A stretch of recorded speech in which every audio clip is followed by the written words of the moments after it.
आज डेट है 7 अक्टूबर 2021। स्वागत है आपका द हिंदू के न्यूज एनालिसिस में। ये न्यूज एनालिसिस हम हिंदी में करते हैं। सेशन का पीडीएफ भी आपको टोटल हिंदी में मिल जाएगा।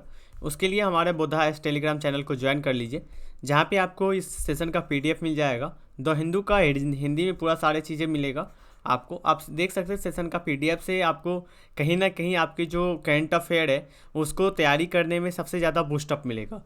ये जो हमारा बुधा एस चैनल है, यूट्यूब चैनल, इसको सब्सक्राइब कर ले आप नया है तो, और अपने दोस्तों के साथ ज़रूर शेयर करें। ये जो चैनल है ये वन स्टॉप आपका करंट अफेयर तैयारी करने के लिए डेडिकेटेड है। तो इसके माध्यम से आप हमारा पूरी इनिशिएटिव फॉलो करिए, तो आपकी करंट अफेयर को कहीं और से तैयारी करने की ज़रूरत नहीं है। यहाँ से आप कर लेते हैं तो आपके लिए डेट से इनफ। हम करंट अफेयर को कल से अपडेट करना चालू कर दिए हैं और बहुत जल्द एडिटोरियल डिस्कशन भी आपको चालू हो जाएगा। तो आज 7 तारीख है, देखते हैं कौन कौन सा न्यूज़ इंपॉर्टेंट है जो आज आपको कवर करना चाहिए द हिंदू के अंदर। पहला जो न्यूज़ हमें देखने के लिए मिलता है वो हम यहाँ पे यूएसए के साथ भारत की अभी चर्चा चल रही थी। यूएसए के जो सचिव है, विदेश सचिव, वो भारत के दौरे पे आए। तो हमें चर्चा में सबसे ज़्यादा जो हॉट मुद्दा यहाँ पे लगा कि S-400 के बारे में हमें इशू पता चला। ठीक है, तो आप यहाँ पे देख सकते हैं S-400 सौदा से अमेरिका ने क्या क्या नाराज़गी दर्शाई है। अब हम देखते हैं ये S-400 क्या है। यह एक मिसाइल है, मिसाइल सिस्टम है। इसको हमने कहाँ से ख़रीदा है? इसको मैंने रूस से ख़रीदा है। इंडिया किससे ख़रीदा है? रसिया से इसको ख़रीदा है। इंडिया रसिया से ख़रीदा है। तो इसके लिए अमेरिका के द्वारा आपत्ति जताई जाती है कि आप यदि हमारे साथ पार्टनर हैं और हमारे साथ आपके रिश्ते अच्छे हैं तो आपको ये जो सौदा है वो कहीं ना कहीं आप हमारा जो एक कानून है, जिस कानून की इसमें चर्चा किया गया है, इसमें ये है, एक मिनट में दिखाता हूँ इस कानून को। तो इसमें यह है कि आप कहीं ना कहीं भारत की यूएसए की जो कानून है उसके खिलाफ आप जा रहे हैं। तो ये सही नहीं होता। आपको जो भी चीज़ें चाहिए वो अमेरिका आपको प्रोवाइड करने का कोशिश करेगा। तो इस चीज़ों की बात की जा रही है। अब इसमें थोड़ा सा बैलेंस हम बनाते हैं कि इंडिया तो रसिया का भी एक दोस्त है, बहुत पुराना दोस्त, एक गहरा दोस्त मान सकते हैं। तो यदि आप S-400 खरीदते हैं, यहाँ पे आपको रसिया के द्वारा, यूएसए के द्वारा आपत्ति जताई जाती है, तो इंडिया क्या स्टेप ले सकता है? क्या इंडिया इस डील को कैंसिल कर देगा? सवाल ये उठता है, क्या इस डील को इंडिया कैंसिल कर देगा? तो आंसर इसका होता है नहीं। इंडिया इस डील को वापस नहीं लेगा। इसमें इंडिया बैलेंस दोनों देशों के बीच, रूस के बीच और अमेरिका के बीच बैलेंस बनाने का कोशिश करेगा। यदि हम इस डील को वापस लेते हैं तो रसिया हमसे नाराज़ हो जाएगा। यदि हम इस डील को करते हैं तो यूएसए नाराज़ होगा। तो इसमें क्या करना पड़ेगा? यहाँ पे बैलेंस बनाना पड़ता है। जैसे कि आप अपने यूपीएससी का जो मेंस लिखते हैं उसमें आपके आंसर को बैलेंस बना के चलना पड़ता है। ठीक है, उसी तरह यहाँ पे इंडिया को बैलेंस बना के चलना पड़ता है। इसलिए बोला जाता है कि डिप्लोमेट होता है ना, वो हर वक्त बैलेंस वाला आंसर या बैलेंस वाला चीज़ें करते हैं। तो इसलिए आप एक डिप्लोमेट बनने जा रहे हो, कूटनीतिक बनने जा रहे हो, तो इसमें आपको हर वक्त क्या करना पड़ेगा? आंसर को अपना बैलेंस बना के रखना पड़ेगा। अब हम देखते हैं S-400 के बारे में, नोट्स के अंदर दिया हुआ है। ये S-400 क्या है? ये सैन्य प्रणाली है, इसको रसिया के द्वारा खरीदा गया है। ठीक है, ये एक मिसाइल है जो करीबन 4000 किलोमीटर तक के लिए शत्रुओं को विमान से मारने की क्षमता है इसके पास। ये जो S-400 है, S-300 का क्या है? अपडेटेड वर्जन S-400 है। ठीक है, इसकी जो ये दुनिया में हवा में मार करने वाला विश्व का सबसे सक्षम मिसाइल सिस्टम में से एक है। उसके बाद ये सतह से क्या करता है? प्रहार करता है S-400। रसिया ने सीरिया में इसको तैनात किया था। इसको सफलता को देखते हुए इसको चीन ने भी लिया है, उसके बाद दूसरे देशों ने इसको भी अडॉप्ट किया है। तो भारत भी इसके साथ साथ अडॉप्ट कर रहा है। अब हम देखते हैं, इसमें यही चीज़ है, इसका लक्ष्य बनाया गया है। इसको 72 मिसाइल शामिल है जिसमें, ठीक है, और इसको बैलिस्टिक मिसाइल बोला जाता है। बैलिस्टिक मिसाइल ये कि एक जगह से दूसरी जगह ये सीधा वार कर सकता है, और क्रूज़ ये होता है कि यहाँ से करे। ठीक है, तो बैलिस्टिक क्रूज़ इस चीज़ों को आप देख सकते हैं। उसके बाद है यहाँ पे, तो इन चीज़ों के बारे में इसमें बताया गया है कि क्या चीज़ें किया जाएगा। रसिया के द्वारा जो S-400 खरीदा जाएगा तो इसके लिए यूएसए के द्वारा आपत्ति जताई गई है। तो हम इसको लेके चलेंगे। ये मिसाइल जो है 5वीं पीढ़ी के लिए लड़ाकू मिसाइल है। ये तो अपडेटेड मिसाइल है। ठीक है, जो इंडिया का एक, आप समझ सकते हो इंडिया के लिए ये क्या है, सबसे ज़्यादा नीड है, हमें ज़रूरत है इस मिसाइल के बारे में। अब नेक्स्ट आर्टिकल देखते हैं। नेक्स्ट आर्टिकल, WHO ने मलेरिया को टीका को सिफारिश किया। मलेरिया जो टीका आया था उसके लेके है, यहाँ पे आप देख सकते हैं एंटी मलेरिया वैक्सीन को लेके। तो एंटी मलेरिया वैक्सीन को लेके आप किसके द्वारा समर्थन जताया गया है? WHO के द्वारा ये जो मलेरिया है ये कहाँ पे हुआ था, खासकर ये अफ्रीकन कंट्री में ज़्यादा से ज़्यादा बच्चों में देखा जा रहा है लंबे समय से। तो इसके ऊपर बच्चे के ऊपर सबसे ज़्यादा इस सफलता मानी जाती है कि किनके बीच में, मानव के बीच में और मच्छरों के बीच में सबसे ज़्यादा यहाँ पे क्या होता है, प्रॉब्लम समस्या होती है। इन समस्या को दूर करने के लिए जो वैक्सीन है सबसे बड़ा काम किया है। जो सहारा डेजर्ट में, उप सहारा जो अफ्रीकन जगह है, यहाँ पे ये जो मलेरिया है सबसे ज़्यादा इसमें फैलने की डर होती है। तो हम देखते हैं मलेरिया वैक्सीन के बारे में नोट्स के अंदर। मलेरिया वैक्सीन का पहला टीका ये चर्चा में क्यों है? चर्चा में इसलिए है कि हाल ही में अफ्रीकन जो कंट्री है मलावी जो है, अफ्रीका की कंट्री मलावी, इसमें पहला टीकाकरण हुआ है। तो ये क्वेश्चन आपको यूपीएससी में डायरेक्ट पूछ सकता है कि मलेरिया का पहला टीका कहाँ पे लॉन्च किया गया? तो मलावी में लॉन्च किया गया था। कि कितने 2 साल से छोटे बच्चों के ऊपर ये टीकाकरण किया जाएगा। इस टीके का नाम क्या है? RTS-S, ठीक है, रखा गया है इस टीके का। वैज्ञानिकों का दावा है कि ये जो टीका है ये कहीं ना कहीं मलेरिया को नियंत्रण करने के लिए सबसे सटीक एक टीका है। ये एक मस्कीटो के टाइप में माना जाता है। ये अफ्रीका में सबसे ज़्यादा अधिक प्रचलित मलेरिया जो है ना, इसको रोकने में काम किया जाएगा। उसका बात है कि यह टीका 5 महीने से लेकर 2 साल के बच्चों में लगाया जाता है। ये टीका कितने में लगाया जाता है? 5 महीने से लेकर 2 साल के बच्चों के बीच में लगाया जाता है। WHO ने मलावी सरकार को ऐतिहासिक कार्यक्रम का स्वागत किया था कि ये स्वागत किए हैं कि आपने जो ये अभियान चलाया, आपने जो इसके ऊपर चीज़ें लेके आई, तो इसके लिए उन्होंने इनको स्वागत किया। ये वैक्सीन की जो खुराक है, बहुत सारे डोज दिया जाता है इन टीके के लिए। 1887 के अंदर GSK के रूप में आप देख सकते हैं। तो ये सारी चीज़ें यहाँ पे विकसित हुआ है और इन सारी चीज़ के बारे में आपको जानकारी लेनी चाहिए। उसके बाद है वैश्विक समस्या के बारे में। वैश्विक समस्या आपको पता है कि अफ्रीका में सबसे ज़्यादा मौत हुआ है मलेरिया के कारण। जिस तरह से आप देख रहे हैं कोविड का जो इन्फ्लेशन हमारे पूरे विश्व में फैला है, उसी तरह से अफ्रीका में मलेरिया है। ये खासकर अफ्रीका में नहीं, ये इंडिया तक भी आ चुका है। इंडिया में भी आप भी देखेंगे कि मलेरिया, डेंगू, चिकनगुनिया, ये सारी जो बीमारी है हमारे सामने आती है। ये किससे होती है? गंदगी से खासकर होती है। गंदगी के द्वारा क्या होता है? मच्छर होता है, मच्छर के द्वारा ये मलेरिया होने की संभावना होती है। लेकिन अभी का जो मौसम है ना, ये सबसे ज़्यादा ये मलेरिया को और डेंगू को लाने में प्रतिकूल समय माना जाता है ये चीज़ें, ठीक है। विश्व भर में इसका 4,35,000 लोग इससे बीमार होते हैं। बीमारी की वजह से इसका शिकार बनते हैं, मौत में हो जाते हैं। और बीमारी में जो 5 साल से कम के बच्चे हैं, इनको सबसे ज़्यादा खतरा है और मरने की खतरा होता है। तो इसलिए ये जो वैक्सीन लाया गया है कि 5 साल तक के बच्चे को ही इसमें टारगेट बना के इस वैक्सीन को लाया गया है, ठीक है। तो इन चीज़ों को आपने मेरे बारे में देखा कि ये मलेरिया जो है उसके बारे में। अब हम देखते हैं विश्व स्वास्थ्य संगठन WHO के बारे में। WHO क्या है? WHO एक स्वास्थ्य के लिए के कार्यक्रम है, विश्व लेवल पे विश्व संगठन है। इसकी जो स्थापना हुई थी, वह स्थापना हुआ था 7 अप्रैल 1948 को। सदस्य देश कितने हैं? 194 इसके सदस्य देश है। WHO का मुख्यालय कहाँ पे? स्विट्जरलैंड, जेनेवा के अंदर इसका मुख्यालय है। भारत इसका सदस्य देश में से एक है। भारत की सदस्यता में भारत में कहाँ राजधानी है इसका? न्यू दिल्ली के अंदर इसकी राजधानी है, ठीक है। अब देखते हैं नेक्स्ट आर्टिकल जो है उत्प्रेरकों के लिए पर काम करने के लिए रसायन क्षेत्र में क्या मिला है? नोबेल पुरस्कार मिला है। तो कल हमने देखा था नोबेल पुरस्कार के लिए किस क्षेत्रों में मिला था? फिजिक्स के क्षेत्रों में, भौतिकी क्षेत्रों में मिला था। आज रासायनिक क्षेत्रों में, रसायन विज्ञान में, केमिस्ट्री में मिला है। तो ये सारा अभी डाटा आएगा, तो इस डाटा को एक ही बार आप देख लीजिएगा। तो इसमें जर्मनी के जो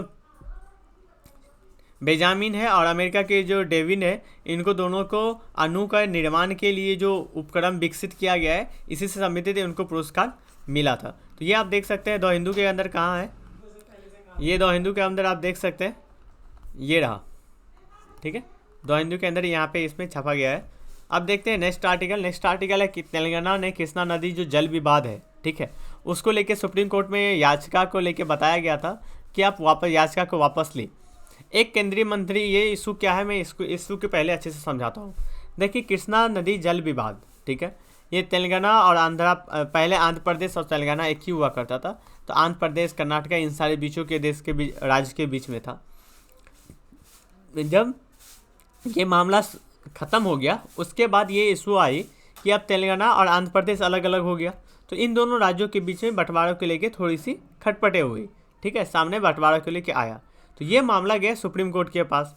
जब सुप्रीम कोर्ट के पास मामला गया तो केंद्र सरकार ने, केंद्रीय मंत्री ने तेलंगाना को एक ऑफर दिया कि आप एक काम करो, सुप्रीम कोर्ट से मामला हटा लो, इसके लिए मैं एक ट्रिब्यूनल बनाऊंगा, ठीक है, ट्रिब्यूनल बनाऊंगा जो इस विवाद को ख़त्म किया जाएगा और समान बंटवारा की बात की गई थी। तो यही संबंधित यही इशू सामने आया है, कृष्णा जल विवाद न्यायाधिकरण के बारे में आया था। तो इनके ऊपर हम देखे हैं, नोट्स के अंदर देखते हैं इसके ऊपर क्या क्या आती है, ठीक है। आप देखिए नोट्स के अंदर है कि कृष्णा जल विवाद क्या है। ये बहुत ज़्यादा आप बता सकते हो कि जल विवादों में से एक माना जाता है जो बहुत ज़्यादा हॉट रहता है। ये कृष्णा जो जल विवाद है, कृष्णा नदी जो है महाराष्ट्र के महाबलेश्वर से निकलती है, महाराष्ट्र के महाबलेश्वर से निकलती है। उसके बाद ये महाराष्ट्र, कर्नाटक, तेलंगाना और आंध्र प्रदेश के होते हुए जाती है। मैप में यहाँ पे देखेंगे, देखिए कृष्णा नदी कहाँ से निकल रही है, ये महाराष्ट्र से निकलती है, ठीक है। ये यहाँ पे होते हुए आंध्र प्रदेश, तेलंगाना होते हुए ये बे ऑफ बंगाल में गिर जाती है, ठीक है। तो इसके होता है इसमें अब चीज़ें क्या होता है, इसको लेके अब जल विवाद होता है कि इन सारे देशों के बीच में, इन सारे राज्यों के बीच में किस तरह का जल विवाद होगा। तो ये जल विवाद चलती है जल के बंटवारा के लेके। तो इसी के लिए सारी चीज़ें आई थी। कृष्णा नदी के बारे में हमने देख लिया। तो ये जल विवाद को निपटाने के लिए सरकार ने क्या किया था कि अंतर्राज्यीय नदी जल विवाद अधिकरण 1956 और 3 के तहत इनका न्यायाधिकरण का गठन किया गया था, जिस न्यायाधिकरण के गठन के बाद इनमें बातें की गई थी ट्रिब्यूनल के बारे में कि इनको जल विवाद को निपटाया जा सकता है। तो यही सामने मामला आया है कि केंद्रीय जो मंत्री है इन्होंने ऑफर किया है कि आप ये इस मामले को वापस ले लीजिए, हम एक ट्रिब्यूनल की क्या करेंगे, स्थापना करेंगे, गठन करने का विचार किया जाएगा। इसी कारण से ये आया था न्यूज में। तो यहाँ पे आप कृष्णा नदी के बारे में देख सकते हैं। कृष्णा नदी कहाँ से निकलती है, महाराष्ट्र के बालेश्वर से ये निकलते हुए महाराष्ट्र, कर्नाटका, तेलंगाना और आंध्र प्रदेश होते हुए बे ऑफ बंगाल की खाड़ी में ये गिर जाती है। इनकी जो सहायक नदी है तो भद्रा है, मालप्रदय है, कोयना है, भीमा है, घाट प्रवाह है, यल्ला है, बड़ूना है, डीडी है, मूसी है और दूधगंगा है, ठीक है। ये इनके क्या है, सहायक नदी है। ये सहायक नदी इनके अंदर ये आते हैं। चलिए अब नेक्स्ट आर्टिकल हम देखते हैं। नेक्स्ट आर्टिकल से पहले यदि आपने गुरुकुल बैच में ज्वाइन नहीं किया है, गुरुकुल प्रोग्राम, तो आप गुरुकुल प्रोग्राम में ज्वाइन कर सकते हैं। यदि आप 2022, 23 और 24 यदि कॉन्सेप्टर बैच में ज्वाइन करना चाहते हैं, यदि आप 22 और 23 के लिए 22 के लिए कर रहे हैं तो आपको लाइव सेशन यहाँ पे मिलेगा। ऑल सब्जेक्ट का क्या मिलेगा, नोट्स मिलेगा, आपको आंसर राइटिंग प्रोग्राम मिलेगा। आपकी अक्टूबर से लेकर जनवरी तक मेंस की तैयारी होगी और फरवरी से लेकर जून तक डेडिकेटेड प्रीलिम्स फोकस तैयारी किया जाएगा। इसका क्लास 11 तारीख से स्टार्ट है। क्लास ज्वाइन करने के लिए आपको जो पेमेंट करना पड़ेगा 9,999 रुपया पेमेंट करना पड़ेगा। यदि आप 23 के लिए करना चाहते हैं तो 23 के लिए सारी चीज़ें फैसिलिटी सेम है। उसमें सिर्फ आपको क्या होगा कि NCERT से आपका क्लास स्टार्ट होगा, 11 तारीख से इसका भी क्लास स्टार्ट है। आपको जो पे करना पड़ेगा 19,999 रुपया। ये पूरा डेडिकेटेड आपके मेंस और UPSC के लिए रहेगा। यहाँ पे आप तैयारी कर सकते हैं, अपना तैयारी को बूस्ट कर सकते हैं। यदि आप 12वीं पास है या 12वीं या फिर आप कॉलेज में हैं तो उस समय आप तैयारी करना चाहते हैं तो आप तैयारी कर सकते हैं, कॉन्सेप्टर बैच के साथ जुड़ सकते हैं। ये बहुत ही अच्छा बैच है क्योंकि अभी आपको कॉन्सेप्ट क्लियर हो जाएगा। तो जब आप एग्ज़ाम के टाइम जाते हैं, एग्ज़ाम फोकस करते हैं 25 या 26 के लिए, तो उस समय तक आपकी पूरी कॉन्सेप्ट क्लियर होगी, आप एक डेडिकेशन के साथ अपना पढ़ाई कर सकते हैं। तो इसके लिए जो आपको पेमेंट करना पड़ेगा पर ईयर के हिसाब से 19,999 रुपया है। तो आपको अधिक जानकारी के लिए इन दोनों नंबर पे कॉल कर सकते हैं। मेंटरशिप बैच में यदि आप ज्वाइन कर सकते हैं, आपको लगता है कि मैं सेल्फ स्टडी कर रहा हूँ लेकिन एक मेंटरशिप सही डायरेक्शन की मुझे ज़रूरत है, सही मार्गदर्शन का ज़रूरत है, तो मेंटरशिप प्रोग्राम आप ज्वाइन कर सकते हैं। मेंटरशिप प्रोग्राम के लिए 6,000 रुपये आपको पे करना पड़ेगा, 5,999। ये पर एनम है, मतलब कि एक महीने का नहीं है, पर साल का है। एक साल में आपको 6,000 रुपया पेमेंट करना पड़ेगा, ठीक है। ये फीस है। इसकी जो फैसिलिटी ये है कि आपको संडे को क्लास होगी, क्लास नहीं आपको मेंटरशिप होगी, 24 आवर्स आपका डाउट सेशन क्लियर रहेगा। कभी भी आप कॉल करके डिस्कस कर सकते हैं। आप कभी भी पढ़ने का यदि मन भी नहीं होता तो यहाँ पे आके आप कॉल कर सकते हैं। ये आपके लिए बहुत ही इंपॉर्टेंट और हमारा सबसे इम्पॉर्टेंट और फेमस जो प्रोग्राम है वो मेंटरशिप प्रोग्राम है। यदि किसी दूसरे प्रोग्राम के साथ आप नहीं जुड़ते हैं कोर्स के साथ, तो आप मेंटरशिप प्रोग्राम के साथ ज़रूर जुड़े, ये आपके लिए बेनिफिट रहेगा। चलिए आर्टिकल पे आते हैं। अब आर्टिकल आता है भारत, अमेरिका, अफगानिस्तान को मिलकर काम करने की बात की जा रही है। इसमें अभी यूएसए के जो मंत्री है, इन्होंने उप विदेश मंत्री, ये अभी शेयरमैन के साथ हमारे जो विदेश सचिव है, इनका बैठक चल रही थी, बातें चल रही थी। इनके ऊपर इनमें चर्चा यही हुई कि किस तरह से काम किया जाए। अब भारत कहाँ पे काम करेगा, एक तो यूएसए इंडिया बिजनेस काउंसिल के तहत इसको काम किया जाएगा, जिसमें इनकी बिजनेस बढ़ाने की बात की जा रही है। उसके बाद इंडो पैसिफिक क्षेत्र में, तो इंडो पैसिफिक क्षेत्र में हम किस तरह से भविष्य में स्थिति को बनाए रखेंगे, और खासकर अफगानिस्तान में जो स्थिति है उसके ऊपर भी चर्चा किया गया। ये दोनों हाईलाइटेड मुद्दा था इस बैठक में। देखिए, अब इंडो पैसिफिक क्षेत्र में क्वाड का आपने नाम सुना होगा, भारत और यूएसए क्वाड का ग्रुप है, दोनों साथ में, तो एक कॉमन रूप से इसमें काम किया जाता है इनके द्वारा, ठीक है। तो ये सारे चीज़ों को आपको कवर करने की ज़रूरत है, ओके। तो उसके बाद है नेक्स्ट आर्टिकल है कि इसमें आप देख सकते हैं, इस पर इन्होंने भी आपत्ति जताई है S-400 के लेके, जो हमने पहले ही डिस्कस कर चुके हैं। अब इन्होंने सबसे ज़्यादा जो डिस्कस किया था, ये सिस्टम को लेके हम ये दिखाना चाहते हैं। सैट जो है,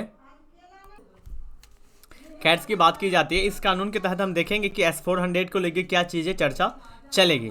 तो नीचे हम देखते हैं, इसमें और चीज़ें बात की गई है कि किस तरह से इसमें बैठक होगी और कहाँ पे बैठक होगी। 2+2 वार्ता होगी आने वाले टाइम में, अक्टूबर में हो सकता है, तो 26 अक्टूबर तक, जिसके ऊपर आतंकवाद के लिए सबसे ज़्यादा बढ़ावा देने की बात की जा रही है, कि बढ़ावा नहीं, आतंकवाद के खिलाफ सबसे मुकाबला करने के लिए साथ में मिलकर काम करने की बात की जाती है। तो अब हम इसमें ये देखेंगे, और वैक्सीन को लेके भी उनको ये जताया गया है कि जिस तरह से भारत ने वैक्सीन का फिर से निर्यात जो करना स्टार्ट कर दिया है, तो इसके लेके एक एप्रिशिएट किया गया है यूएसए के द्वारा कि इन्होंने बहुत अच्छा कदम फिर से इन्होंने उठाया है।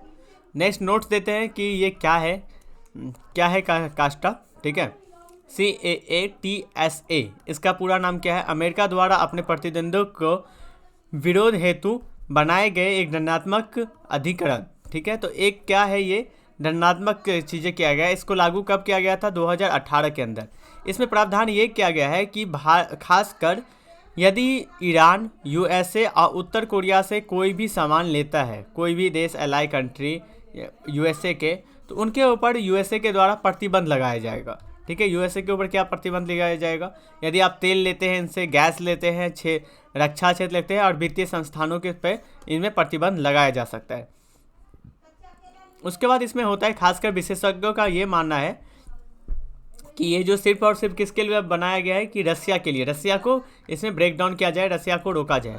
हम कहाँ से ले रहे हैं? S-400 रसिया से ले रहे हैं। तो कहीं ना कहीं जब हम S-400 रसिया से ले रहे हैं, तो हम इस यूएसए का ये जो कानून है, ये जो एक्ट है, इसका हम उल्लंघन कर रहे हैं। तो यही हर वक्त चर्चा में आती है कि यूएसए से जो आप रसिया से जो रूस से जो आप ले रहे हैं मिसाइल, तो आप मेरा इस कानून को तोड़ रहे हैं, आप इस कानून का बैलेंस कर रहे हैं। तो हमें वही चीज़ मैंने बताया कि हमें बैलेंस बना के चलना पड़ेगा। तो बैलेंस बनाने की बात होती है कि हम इससे विकल्प क्या होगा हमें बचने के लिए। पहला चीज़ है, यदि अमेरिका के राष्ट्रपति चाहे तो इसको रद्द करके प्रतिबंधित को मुक्त कर सकता है, ठीक है। और इसको 18 में कांग्रेस में जो है, उसमें कांग्रेस क्या होता है, जैसे हम लोग का लोकसभा और राज्यसभा होता है, उसी तरह से वहाँ पे जो विधायिका होती है वो कांग्रेस होती है, ठीक है।